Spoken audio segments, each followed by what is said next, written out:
Welcome back. Here is the second half of the Q&A session with Tim. He's going to appear in a moment. If you missed yesterday's video, then you probably want to check that out first. I'll provide a link in the video description. All right, next question is from Maddie. He says, hey guys, how do you rate the 7700K compared to the 8700K purely for a gaming rig only? Thanks in advance. Love your work. Thank you very much. Okay, well, right now for gaming, I'd say there's no noticeable difference between the 7700K and 8700K for pretty much 99.9% of the games out there. And that really goes for even for guys that are using like a GTX 1080 Ti and probably the next gen stuff as well. Having said all that though, there is no way I would be investing in a 7700K today, even though the 8700K is still more expensive and out of stock. I still would. It's kind of a weird time to buy right now because you've got the 7700K there, but then it's at the end of the road. You could get the 8700K if it was in stock, but then it's like $60 US overpriced, so I wouldn't buy it for that either because I don't like buying things above the MSRP because, you know, next week you could have saved $60 US potentially, and they are ramping up supply of the 8700K at the moment. So, yeah, and just the fact that the 7700K has 33% fewer cores and threads and it costs the same amount, I just couldn't pull the trigger on one right now. As a weird kind of analogy, bear with me, it's a bit like if the Ryzen 5 1500X and Ryzen 5 1600 were the same price. So that's the 4-core Ryzen 5 versus the 6-core Ryzen 5 processor. Imagine, actually, it's probably worse than that because you'd have to imagine that the 1500X was actually an AM3 processor, so the dead older platform, and that the 1600 was on the current AM4 platform, because that's kind of your 7700K and 8700K comparison. So in summary, with the 8700K out of stock and overpriced, I just wait at this point. It's just a matter of months now till we have Ryzen 2, which is what we talked about early in the video. That's hopefully. Yeah, I'm fairly confident from what I've been hearing. Obviously, I have no concrete information, but yeah, I think we'll see that. A lot of news reports are talking sort of February. So yeah, what was it? Was it March this year that we got Ryzen? Yeah, announced it like CES sort of time frame. And then, so I'd be shocked if by March we didn't have Ryzen 2 on deck. And of course, Intel also has, well, we suspect Intel has an 8-core 16-thread CPU for the LJ1151 platform. So that'll be something a notch up from the 8700K, but that'll cost more money for sure. Yeah. Whereas the 8700K is $20 US more than the 7700K. So, and it's going to be in stock soon. So, like, absolute latest, I would say January if I had to guess, but hopefully sooner. So, for all those reasons I mentioned, I wouldn't buy a 7700K, even though it's right now indistinguishable from the 8700K for gaming. All right, so the next question is from Swanim Aaron. Hopefully I didn't screw that one up as well, but, you know, there's probably been a lot of that. Question to Tim, is the new Raven Ridge worth it, or should I wait for Pinnacle Ridge? More specifically, is the new 2500U worth it? So, for those who don't know, Raven Ridge is the mobile Ryzen chip that AMD has launched. Unfortunately, though, I haven't tested it yet, and I haven't even gotten word that I'll be getting one. Seems like AMD has been a bit slack on this particular launch. Can't get my hands on it, unfortunately. So, yeah, it's hard to say at the moment whether it's worth it because I haven't been able to compare it to, you know, Intel's 8th gen parts. But what I have seen is that at least the laptops that do have Raven Ridge at the moment, they are cheaper than some of the equivalent, you know, laptops with Intel 8th gen CPUs. And the key advantage is going to be that extra GPU power that you get from the, you know, Vega cores in there. So I'm really curious to see how that works. I'm also curious to see how AMD sort of crammed their 4 Zen cores as well as that GPU into the same TDPs, what Intel uses for their 8th gen parts. Obviously, the latest 8th gen parts are also quad cores, but they have weaker graphics. So, you know, I'm curious to see whether, you know, AMD is bringing a lot of throttling to get it down to that TDP. It's 15 watts, so it's very tight to fit both, you know, the Ryzen in there as well as that, you know, Vega GPU that's apparently, you know, could be 2 or 3 times faster than, you know, the Intel equivalent. So, yeah, I'm really keen to be testing it out. But, you know, like I said, I haven't got any test systems at the moment, so I've just been about waiting for it. Yeah, I thought AMD would be really keen to push that stuff out and have guys testing it and showing the results, even if they're not that readily available. Almost do like a coffee lake, if you will. Yeah. Well, I think the thing with AMD in the mobile space is they find it really hard to get their chips into like That's true. the high quality ultrabook products where Intel is just Yeah. all over the I think shop. it's a So HP that yeah, you're their waiting on? usual partner like HP, and they're usually the more entry levels computers. So Yeah. I'm really hoping in the next couple of months and so forth that we'll start getting those big design wins from AMD. Yep. I think as well, like I wouldn't be worrying too much about Ryzen 2. That will be again, desktop launch to begin with. Yep. When it comes to their future product, you'll still have to wait, probably towards the end of next year to see them push it down to the mobile stuff. Yeah, hopefully Raven Ridge can break the ice there, or is it Pinnacle Ridge? Pinnacle Ridge. Pinnacle will be Ridge. next year, yeah. Is Raven Ridge Raven Ridge the is the AP? current one. Yeah, okay, yep, sorry. Just leave it to Tim. Yeah. Yeah, so hopefully we'll see some testing. And once I get my hands on the laptop that has it in, hopefully soon, you'll see that straight on the channel. Really excited about it. Yeah, a lot of guys have been asking for that, Yeah. and I know nothing about it and haven't got a sample, so Yeah, Tim should will be be taking fun. care of all that. Mobile benchmarker. All right, so we've got another question, or a new question from Patricio Hernandez. I built a budget system earlier this year with the G4560 and a 560 Ti, but I decided to prepare for a better CPU, so I bought a Z270 board in order to upgrade to an i7 later. Should I get an 7700K or upgrade my motherboard and get an 8700K? I'm getting a 1060 soon, by the way. So I think this is one for you, Steve. Yeah, okay, so upgrading to a 1060. Well, anyone to get a Core i7? It was a Yeah, 37 that's right, Yeah, yeah. okay. Well, if you're only upgrading to a 1060, and that's what you're going to be getting soon, I wouldn't be going for a Core i7 CPU, as nice as they sound. It's probably going to be massive overkill for a gaming system with a 1060, especially because, well, you sort of have to go. I see where he's coming from, because on the Z270 platform, you really want 8 threads now, because we're coming to sort of the end of the Core i5s. I would probably be looking at selling the G4560 and the Z270 board. And if I was to buy right now, probably something like a Core i5-8400, so 6 cores there. That's a really good way to go. And yeah, like I said, anything Core i7 is pretty much overkill. I think that's meant to be about $190 US, $200 CPU when it's in stock. And that's the other problem there, because really take advantage of the Core i5-8400, you want the budget motherboards, which don't exist. Z370 boards are getting down to $110-ish, $120 US, but that's nothing like the $60 to $70 we should see the B360s at. So I guess it's kind of that situation, we're at that time of the year now where people are really saying wait to buy, because like we said, we got hopefully Ryzen 2 in a couple of months, and that could really change things on the CPU landscape. And new GPUs probably, they're probably a bit further away next year, but that might knock down prices of GPU. So right now I'd say if you've got your, the 560 Ti that he had and a G4560, probably hold on to them, make do with them for now, ride it out till early next year, because then you'll have the availability of B360 boards with hopefully they'll be in supply, the Coffee Lake CPUs, Core i5-8400. That would be Core i5-8400 with the GDX 1060. That would be awesome. Yep. Or by that stage, it'll be probably a month and you'll see what Ryzen 2 has to offer, and that may knock down the price of Coffee Lake, or you might just go, let's get a Ryzen 2 processor, or it'll knock down the current Ryzen CPUs. So, yeah, our advice is just wait. Next question is from Ali Chakra. Hope I said that one. It's my turn. Do you guys ever get tired by the schedules, or do you relax if needed? Well, Tim probably can't answer that one just yet. He will be able to soon, trust me. From my personal experience, this year has been pretty brutal with the schedules, because you can't, guys just keep saying to me, oh, Steve, take a break. You look tired, just take some time off. Unfortunately, you just can't do that.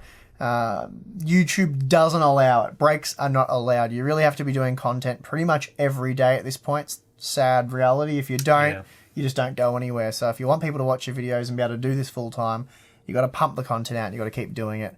So yeah, I was showing Tim, we were talking about there's a few Aussie guys that do reviews, and there's a couple of other tech channels around the world that do really high quality work, like surprisingly really good content. It's impressive stuff. And they just don't get the views they deserve because they're doing one video a week. And YouTube's just like, one video a week, go away. We don't want to push your content. So yeah, it can be pretty hard knowing that you've put all this time and effort into a big benchmark video and you're exhausted from doing that, and then the next day you sort of want to get a video up. If you take that off, it's really the next day you've got to get a video out. So yeah, that's definitely the challenge of YouTube. But I think even tech sites face that as well, like daily news. You have to have multiple updates every day, or the Google search just ignores the website. So yeah, and I think, there's times in the year when, there's more product launches all at once, and there's times in the year where, there's not as many launches to cover. And often, with the, embargoes and stuff that you have to deal with, it can be really tight to have a lot of embargoes at once. Yeah. I think we had that this year with Vega and what was it? A few times I was just like, Tim, please finish uni. I need help. Yeah. So, I mean, a time like, December and January and February can be reasonably quiet compared to some of the other months. Yeah. But we still have to get the content out, on a daily basis, as you were saying. So yeah, there was, I think, Ryzen, just AMD, there was, I can't remember the order, but I think it was it Threadripper, Ryzen 3 Vega, or something I think like all that? At the same time, middle of the year. Yeah, it was like all within 4 weeks or something, and that was crazy. So those times are the worst. Yeah, I'd at least handball one of them off to Tim and say, take care of this for me. Yeah. But anyway, yeah. That's all for next year. Next year's we'll going hit to it hard. Next year we're putting my feet up.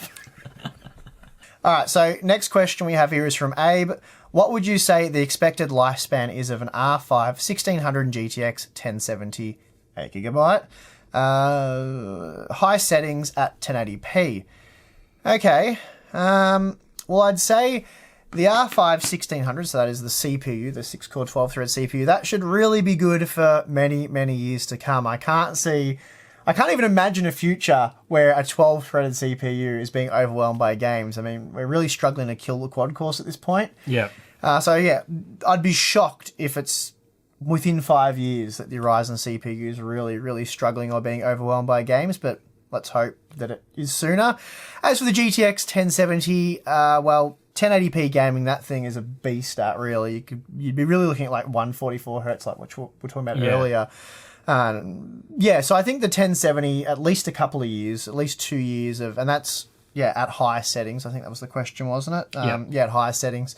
Yeah, probably 2 years you could probably get away with high settings for a 1070. And then you'd sort of have to start stepping it down to medium and whatever.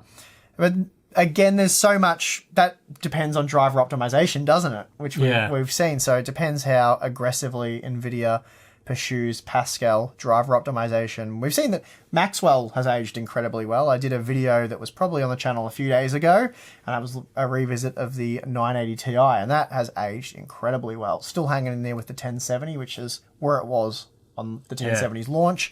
So if it ages as well as Maxwell, then I'd say at least 2 years. Yeah, I think one of the things that we might be seeing happening in the next couple of years is that it might sound ridiculous, but like the 8GB of VRAM that's included might not be enough, because we're seeing a lot of games with big textures, especially now that, the consoles have got a lot of, memory in them at the moment. Yep. And so, there's a lot of these developers that are pushing enormous 4K texture packs with their games. Like, I think Shadow of War can use all of a 1080 Ti's video memory. Yeah, I think it's I haven't actually explored that one, but there is one game recently that came out with a mega texture pack. So if anything, it might be that, but like you said, I think it'll still be good for another couple of years before we start seeing them hit real hard. I mean, the VRAM buffer thing, textures probably arguably are one of the most important things for visual quality. Like if you walk up close to a wall and the textures are really bad, then it's like, I'm in a video game. I think that's what Star Wars Battlefront does really well. The textures in that game are phenomenal.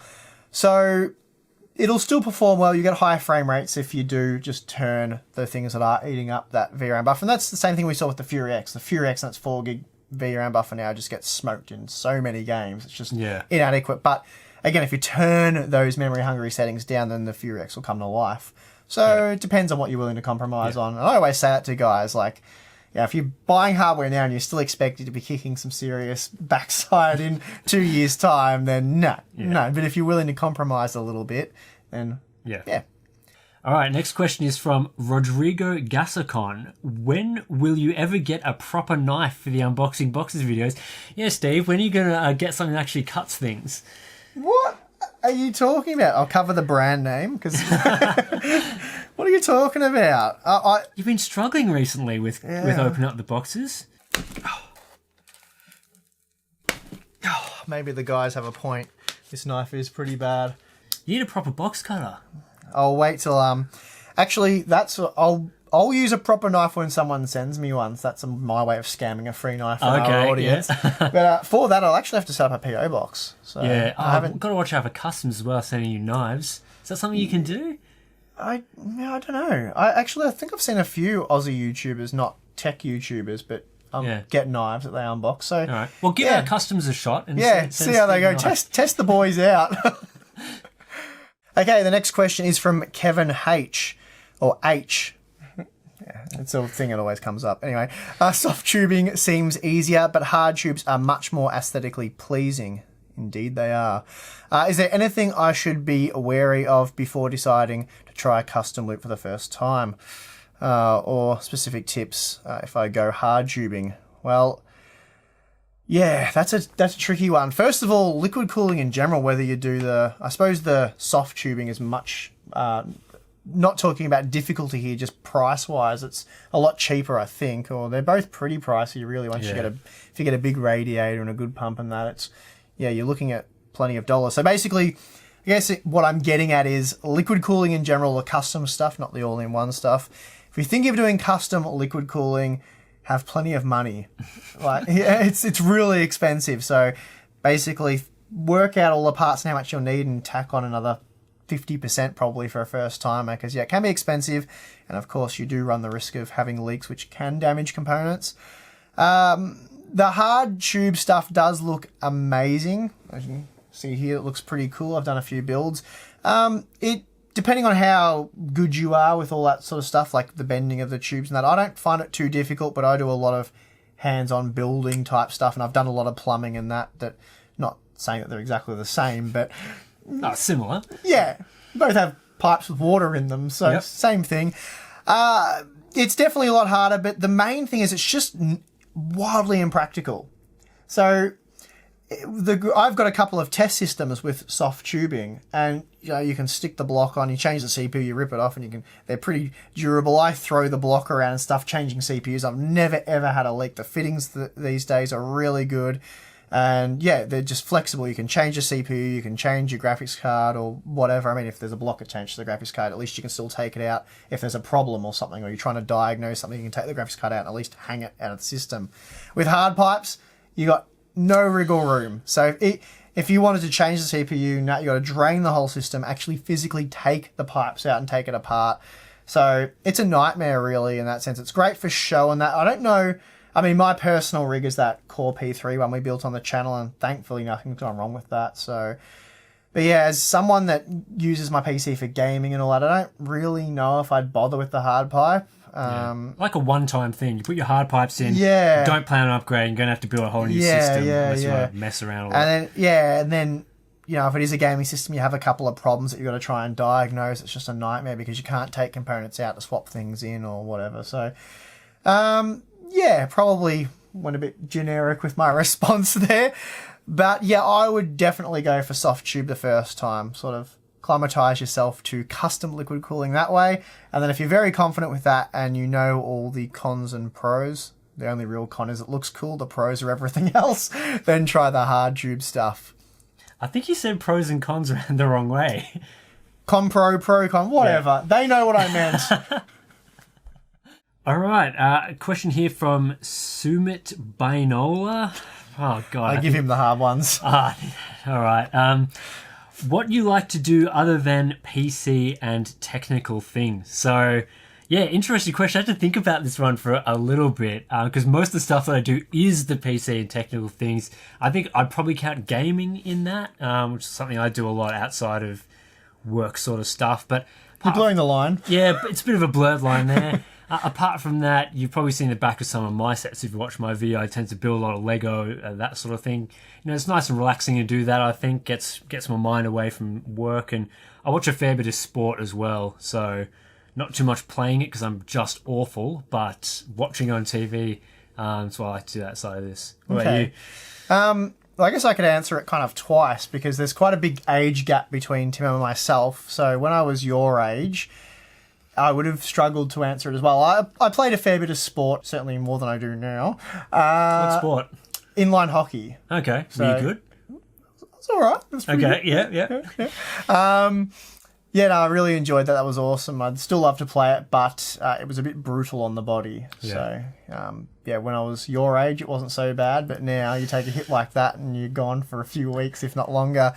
I was into cars massively when I was your age. So, young guy into cars. So that's where pretty much all my money went. Because I do like hands-on stuff, I built my car. For those of you wondering, I had a Nissan Skyline, so it was an import, an R33. And I changed the turbo and everything on that, and tons of money and time and fun. And it was a track car, so I used to take to the track and stuff. But yeah, did a lot of that. But now that I'm older and wiser, I pretty much just mess around in my house. So I like building things. I've got all the power tools that there can be to buy, basically. So yeah, I've done a lot of projects around my house. So I'm always building things and fixing things. Not so much this year with the YouTube channel. That's kind of sucked up my time. But yeah, I suppose I'd probably be a tradie if I wasn't, to be honest with you. I just love building things. I've done a lot of projects and it's pretty hard on the body, but I just enjoy doing it. So it's sort of a grind as well, I suppose, like the old channel. Yep. All right. Sorry, I was going to say drum roll, please. That's my drum roll. Last question. Here we go. MSGW. Did I say that right? Yeah, I think you nailed it. Didn't get it around the wrong way. Yep. What would you do? This is an interesting one. If you had to build, if you have to build older systems, so if you had to build an older system like an AMD Athlon one, what would you do if you had to build? So I'm assuming he means your only option in late 2017 was to... And I'm not mocking guys that can't afford new hardware, but if you can't afford new hardware and you build an AMD Athlon system, unsubscribe. I honestly think I'd quit playing computer games. I'd go outside and try actually playing games outside. Yeah, I think that's a good plan. Yeah, not virtual reality, the other one.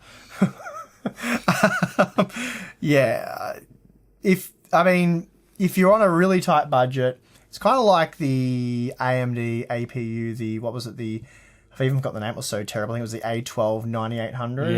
Yeah, Which is essentially what we're talking about here. I'm assuming he's not talking about an Athlon from 10 years ago. I hope not. Because that would be difficult to do anything with.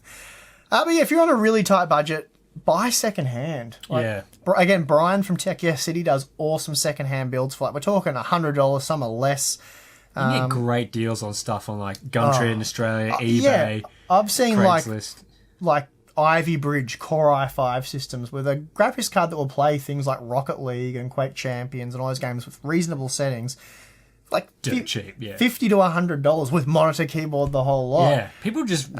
as soon as they, people who are always buying new stuff just flog off their old stuff for super cheap a lot of the time. It's really worth exploring that sort of stuff. Well, for upgrade my PC, please. A lot of the computers where guys were just saying my friend built a new Ryzen system and he had this computer. It was a Core i7 and 920 or something like that. They're just he gave it to me. It had 12 gig of RAM.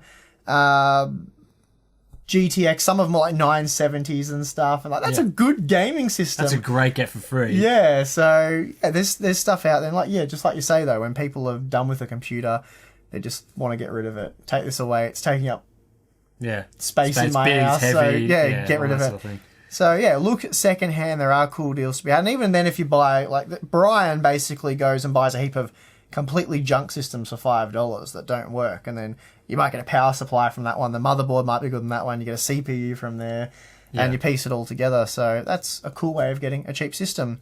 Yeah. So we went about answering that rather short question that probably could have been answered in the first second of what we said.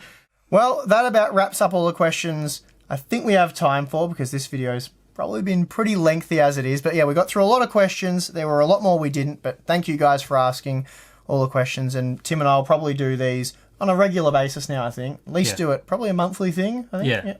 Yeah, monthly thing now. So I hope you enjoy it, and there'll be more to come. And we'll see you next time.